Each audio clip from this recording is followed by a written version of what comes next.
ദൈവനാമത്തിന് മഹത്വമുണ്ടാകട്ടെ. ഇന്നത്തെ പ്രഭാത ധ്യാനത്തിനായി 33 സങ്കീർത്തനം 11 വാക്യം. യഹോവയുടെ ആലോചന ശാശ്വതമായും അവൻ്റെ ഹൃദയവിചാരങ്ങൾ തലമുറ തലമുറയായും നിൽക്കുന്നു.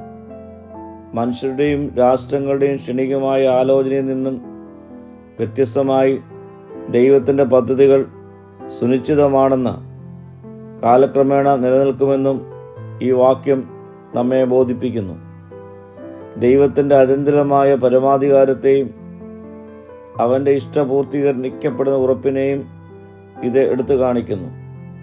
ദൈവത്തിൻ്റെ ആത്യന്തിക നിയന്ത്രണവും അധികാരവും ഈ വാക്യത്തിലൂടെ സങ്കീർത്തകൻ വെളിപ്പെടുത്തുന്നു.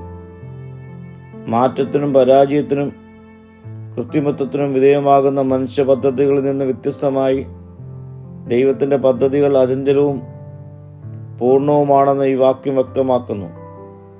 പ്രിയ സ്നേഹിതരെ, എന്നും ശാശ്വതമായി നിലനിൽക്കുന്ന ദൈവിക ആലോചനയും തലമുറ തലമുറയായി നിലനിൽക്കുന്ന ദൈവിക വിചാരങ്ങളും തിരിച്ചറിയുവാൻ നമുക്ക് ഈ നാളുകളിൽ സാധ്യമായി തീരണം.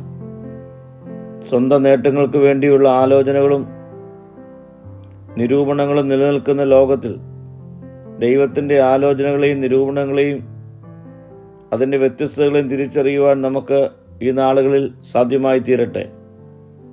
പ്രാർത്ഥിക്കാം. കർത്താവേ, നിന്റെ ശാശ്വതമായ ആലോചനകളും നിരൂപണങ്ങളും തിരിച്ചറിയുവാനുള്ള കൃപ എനിക്ക് നൽകണമേ. മഹത്വം നീ എടുക്കണം. യേശുവിൻ്റെ നാമത്തിൽ തന്നെ. ആമീൻ.